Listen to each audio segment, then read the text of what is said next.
நண்பர்கள் அனைவருக்கும் வணக்கம். நம்ம இந்த பதிவுல பழைய 6ஆம் வகுப்பு புத்தகத்துல 2ஆம் பருவத்துல 3வது இயல் அதில வரக்கூடிய பயிற்சி வினாக்களுக்கு உண்டான விடைகளும், எந்த பகுதி படிக்கணும் அப்படிங்கிறத பார்க்க போறோம். வாங்க பார்க்கலாம். இதில முதல் பகுதியாக புறநானூற்று பாடல் ஒண்ணு குடுத்துருப்பாங்க. மிக மிக முக்கியமான ஒரு பாட்டு இது.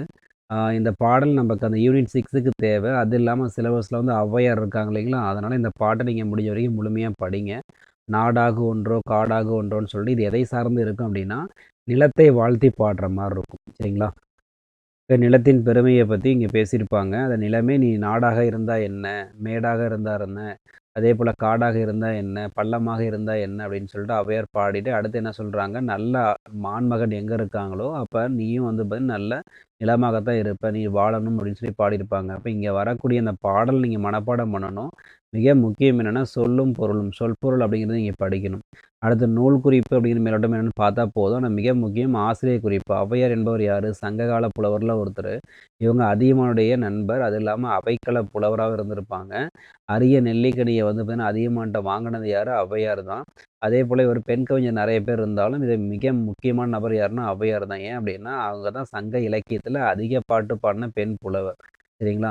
ஆக இந்த சங்க கால ஔவையாரும், ஆத்திச்சூடி பாடிய சோழர் கால ஔவையாரும் வேற வேற. சரி நம்ம சிலபஸ்ல வரக்கூடிய சோழர் கால ஔவையார் தான். இருந்தாலும் இவங்களுக்கு உண்டான குறிப்பு நீங்க தெரிஞ்சுக்கணும். சரிங்களா? அடுத்து திண்ணையை இடித்து தெருவாக்கு.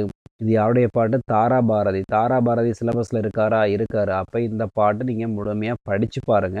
மனப்பாடம் பண்ண வேண்டியது கடைசியா வரக்கூடிய இந்த இப்ப மார்க் பண்ண இந்த 10 வரிகள் மனப்பாடம் பண்ணி வச்சுக்கோங்க. இந்த வரிய குடுத்துட்டு யாருடைய கூற்று என்பது கேள்வியா வரலாம். ஆசிரியர் யாரு? தாராபாரதி. அதான் நமக்காக, இளைஞர்களுக்காக பாடப்பட்ட ஒரு உந்துதலான பாட்டு. அத மோட்டிவேட் பண்ற மாரி ஒரு பாட்டு பாடி வச்சிருக்காரு. அருமையான பாடல். ஆக இங்க வரக்கூடிய ஆசிரியர் குறிப்பு மிக முக்கியம். சரிங்களா? கவிஞர் தாராபாரதிக்கு உண்டான ஆசிரியர் குறிப்புகள் மிக மிக முக்கியம். முழுமையா படிங்க. அடுத்து தேசியம் காத்த செம்மல். சிலபஸ்ல இல்ல. இருந்தாலும் யூனிட் 6க்கு தேவைப்படலாம். ஒரு கிளான்ஸ் படிச்சு பாருங்க. முழுமையா மனப்பாடம் பண்ணணும்னு அவசியம் கிடையாது. தேவர பத்தி குடுத்துருப்பாங்க. சரிங்களா? பசும்பொன் முத்துராமலிங்க தேவர் அவர பத்தி குடுத்துருப்பாங்க. முழுமையா படிச்சு பாருங்க. அடுத்து இவருக்கு தனியா வந்து குறிப்புகள் மாரி ஒரு பாக்ஸ் குடுத்துருப்பாங்க. அந்த பாக்ஸ் கொஞ்சம் முக்கியமா இருக்கும். அப்ப அது எந்த ஆண்டு வந்து பார்த்தீங்கன்னா, அஞ்சல் தலை வெளியிட்டாங்க.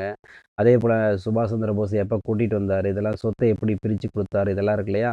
இந்த கன்டென்ட் கேள்வி முன்னாடி அதிகம் கேட்டிருக்காங்க. இந்த பாக்ஸ் நீங்க கொஞ்சம் தெளிவா பார்த்துக்கோங்க. அடுத்து துணைப்பாடம் எது பெரிய உண்மை அப்படின்னு சொல்லிட்டு ஒரு துணைப்பாடம் இருக்கும். இது நமக்கு தேவையில்ல. சரிங்களா? சிலபஸ்லயும் கிடையாது. கன்டென்ட் அதில அந்த அளவுக்கு கிடையாது. படிக்கிற அளவுக்கு எதுவுமே கிடையாது. அத விட்டுருங்க. அப்ப இங்க வரக்கூடிய இலக்கணம் மற்றும் மொழித்திறன் இது மிக மிக முக்கியம். ஏன்னா, இதில அதிகமான தகவல் சொல்லப்பட்டிருக்கும். என்ன அப்படிங்கிறத பார்க்கலாம். அதான் நம்ம முன்னாடியே பார்த்தோம். அது முதல் பருவத்திலே என்ன சொல்லப்பட்டிருக்கோ, அந்த சுட்டெழுத்த பத்தி பேசியிருப்பாங்க. சுட்டெழுத்து மொத்தம் எத்தனை இருக்குன்னா, மொத்தம் 3 இருக்கு. ஆ, இ, உ என மொத்தம் 3 சுற்றெழுத்துகள் இருக்கும். அதில உ என்ற சுற்றெழுத்து வந்து பார்த்தீங்கன்னா, பழங்காலத்தில் இருந்தது. சரிங்களா? முன்னாடி இருந்திருக்கு. இப்ப அது பயன்பாட்டில இல்லங்கிறாங்க. அது எந்த வகையில வந்து பயன்பாட்டில இருந்திருக்கு? உதுக்கான். உதுக்கான் என்றால் என்ன அர்த்தம் எடுத்துக்கிறோம்? சற்று தொலைவில் பார் என்பது அர்த்தம். சரிங்களா? அதேபோல உப்பக்கம். உப்பக்கம் என்றால் என்ன அர்த்தம்? முதுகு பக்கம் என்பது பொருள். சரிங்களா? உம்பர் என்றால் மேலே என்பது பொருள். அப்ப இங்க இந்த வார்த்தை கொடுத்து பொருள் தருக என கேள்வியா கேட்கலாம். இது என்ன சுட்டு வடிவத்துல வந்திருக்கும். ஆக சுட்டிச் சொல்ல நாம் உ என்ற எழுத்த வந்து பயன்படுத்துறது இல்லன்னு சொல்றாங்க. ஆனா இருந்தாலும் நம்ம எங்க பயன்படுத்துவோம்? உன், உன்னுடைய, உங்களது சொல்றோம் பார்த்தீங்களா? அந்த இடத்துல சுட்டி காட்ட தான் பயன்படுத்துறோம். ஓகேங்களா? சரி இந்த சுற்றெழுத்து சார்ந்து சில இந்த வார்த்தைகள் குடுத்துருப்பாங்க. அப்பையன், இப்பெண், இவ்வீடு இந்த மாரிலாம் குடுத்துருப்பாங்க. இது ஒரு கிளான்ஸ் நீங்க படிச்சு பார்க்கலாம். சரிங்களா? கன்டென்ட்ங்கிறது மேல இருக்கிறது தான். மொத்தம் 3 எழுத்து. அதில உ என்பது வழக்கில் இல்லங்கிறது. அடுத்து வினாக்களுக்கு சுட்டுச்சொற்களை இட்டு விடை எழுதுக. இந்த வடிவமா கேள்வி வரலாம். அதாவது எது உன் வீடு? அது அல்லது இதுன்னு நாம சொல்லிக்கலாம். யார் உன் அண்ணன்? இவன் என் அண்ணன். இல்ல அவன் என் அண்ணன். உன் பள்ளிக்கூடம் எங்கு உள்ளது? என் பள்ளிக்கூடம் இங்கு அல்லது இப்பக்கம் உள்ளது, அப்பக்கம் உள்ளது. அப்ப சுற்றெழுத்து சரியான சுற்றெழுத்து போட சொல்லி கேள்வி கேட்கலாம். கீழ விடைய பொறுத்து நம்ம ஆன்சர் பண்ணிக்கணும். சரிங்களா? அடுத்து வினா எழுத்து. வினா எழுத்துன்னு வரும்பொழுது மொத்தம் 5 எழுத்துக்கள் இருக்கும். அதில ஆ என்ற எழுத்த பத்தி சொல்லியிருக்காங்க. நாம ஏராளமாக கேள்விகளை கேட்க ஆ என்ற எழுத்து மட்டும் தான் உதவுதுங்கிறாங்க. சரிங்களா? இப்போ உடனே நமக்கு ஒரு சந்தேகம் வரும். அது அ அப்ப மொத்தம் 5 எழுத்து இருக்கும் வினா எழுத்துல. ஆவான்னு நம்ம உடனே சந்தேகமா கேட்போம் இல்லையா? அந்த ஆவா அதிலேயே பாருங்க ஆ என்ற ஓசையோட முடிச்சிருப்போம். ஆக தமிழா, அ தமிழ் வகுப்பாலாம் சொல்லுவோம் இல்லைங்களா? அப்ப ஆ ஓசையோட தான் நம்ம முடிப்போம். அப்ப இது என்ன ஐயப்பாடா கேட்கக்கூடிய வினா வகையில அந்த ஆகார ஓசை கட்டாயம் வந்திருக்கும். இங்க பாருங்க நீயா, நானா, பள்ளியா, விடுமுறையா, விகுதியில் அந்த ஆகார ஓசை வர மாதிரி இருக்கும். அப்போ எக்ஸாம்பிள் இது கேட்கப்பட்ட ஒரு குறிப்பு தான். ஏராளமாக கேள்விகளை கேட்க பயன்படுத்தக்கூடிய ஒரு எழுத்து என்னென்னா அது இல்லாமல் மற்ற எழுத்துக்களும் வரலாம். ஏ, ஏ, யா, ஓ மற்ற எழுத்துக்களுமே இருக்குது. அதுக்கு உதாரணம் கொடுத்துருக்காங்க, படித்து பாருங்க. அடுத்து இங்கே ஒரு முக்கியமான குறிப்பு. ஏன்னா சிலபஸ் வந்து எழுத்துங்கிற டாபிக் இருக்கிறதுனால இந்த டாபிக் நம்ம சேர்த்து பார்க்கணும். இதில் அது ஏ என்ற எழுத்து வந்து முக்கியமாக இன்னொரு பயன்பாட்டுக்கு நம்ம வச்சுருக்கோம். என்ன அப்படின்னா, ஏ என்ற எழுத்து வினா கேட்க மட்டும் பயன்படுவது இல்லை, அழுத்தம் கொடுத்து சொல்லவும் பயன்படுகிறதுங்கிறாங்க. அது என்ன அழுத்தம் கொடுத்து சொல்ல? அவன் செய்தான், அவனே செய்தான். அவன் செய்தான்னா வேறைகள் ஏதோ ஒன்று செஞ்சுருக்கலாம். அதுவே அவனே செய்தான்னா அவன் மட்டும்தான் செய்தான் மாறி போயிடுது. அப்போ அந்த பொருள் அழுத்தத்தின் காரணமாக ஏகார ஓசையை வந்து பார்த்திங்கன்னா அழுத்தம் கொடுத்து சொல்லக்கூடிய எழுத்துன்னு சொல்லிக்கிறோம். இந்த பாயிண்ட் எக்ஸாமில் கேட்டிருக்காங்க. அதுவே பிற்காலத்தில் அந்த ஏகார ஓசை என்னவாக மாறுதுன்னு சொல்லியிருப்பாங்க. இப்போ சீதை சிறந்தவள், சீதையே சிறந்தவள்லாம் வேற யாரும் இல்லை, சீதை மட்டும்தான் சிறந்தவங்க. உணவே மருந்து, உணவு மட்டும்தான் மருந்துன்னு சொல்கிறாங்க. இந்த ஏகாரத்துக்கு மாற்றாக என்ன வந்திருக்கு? தான் அப்படிங்கிற வார்த்தை இப்போ உருவானதாக சொல்லப்பட்டிருக்கும். அதாவது சீதை தான் சிறந்தவள், சீதையே சிறந்தவள், சீதை தான் சிறந்தவள்.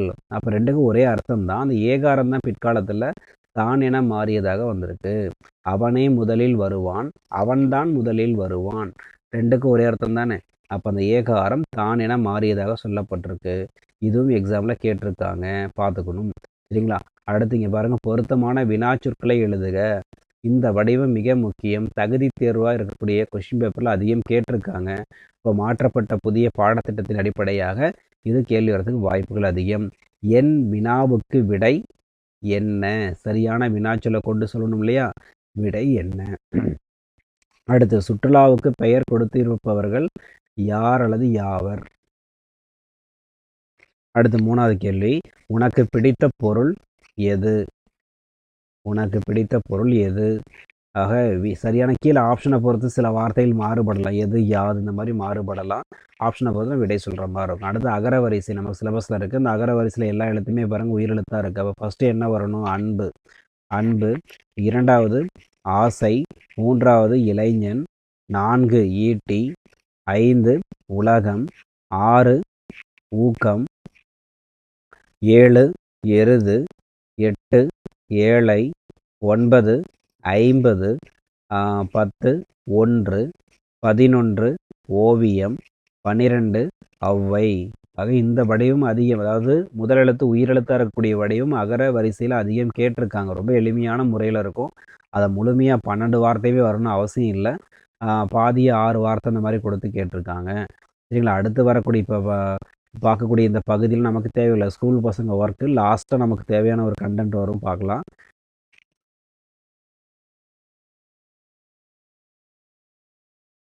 ஆக இங்கே வரக்கூடிய பயிற்சி வினாக்களை பாருங்கள். சரி, இங்கே வரக்கூடிய வினா எழுத்து, அதாவது வினாச்சொல் எதுங்கிறது கேள்வியே கேட்கலாம். அதாவது ஒன்று தொடர் அப்படியே கொடுத்துருவாங்க, கடைசீட்டில் வரக்கூடிய வார்த்தையை மட்டும் எடுத்துட்டு விடுபட்ட இடத்தில் சரியான வினாச்சொல்லை கொடு நிரப்புகன்னு கேட்கலாம். அப்போ இந்த வடிவத்தை டிக் பண்ணி படித்து பாருங்கள். சரிங்களா? நான் ஏற்கனவே மார்க் பண்ணிட்டேன். இதுதான் வந்து வினா வார்த்தையாக வந்திருக்கும். இந்த வார்த்தையை எடுத்துட்டால் எப்படி கேள்வி கேட்பாங்க அப்படிங்கிறது நான் சொல்லிட்டேன். சரியாக பார்த்துக்கோங்க. அடுத்து இதை சார்ந்த ஒரு சின்ன பயிற்சி வினா மாதிரி பொறுத்துக. ஔவையார் எழுதின படைப்பு புறநானூறு, தாராபாரதி எழுதின படைப்பு திண்ணையை இடித்து தெருவாக்கு, முத்துராமலிங்கர் அவருக்கான சிறப்பு பெயர் என்ன? தேசியம் காத்த செம்மல். சரிங்களா? அடுத்து சரியான விடை, கடலில் எதுவாக இருத்தல் வேண்டும் என தாராபாரதி கூறுகிறார். முத்தாக இருக்கணும், கடலில் வந்து சிறு துளியாக இருக்கக்கூடாது, முத்தாக இருக்க வேணும்னு பாடியிருப்பார். நடுவண் அரசு முத்துராமலிங்கருக்கு என்ன அஞ்சல் தலையை வந்து வெளியிட்ட ஆண்டு எப்போ? 1995ஆம் ஆண்டு வெளியிட்டிருப்பாங்க. நீதி தேவதையால் தண்டிக்கப்பட்டவர், துணைப்பாடத்தில் வரக்கூடிய ஒன்று. ஊர் தலைவர் தான் தண்டிக்கப்பட்டிருப்பாங்க, அதை கொல்லப்பட்டிருப்பாங்க. சரிங்களா? சரி, நம்ம இந்த பதிவோட நம்ம 2ஆம் பருவத்தை முடிச்சிட்டோம். அடுத்த பதிவில் பழைய 6ஆம் வகுப்பு புத்தகத்துக்கான 3ஆம் பருவம் பார்க்கலாம். அதில் முதல் இயல் என்பதற்குண்டான விடைகள் பார்க்கலாம். சரிங்களா? நன்றி.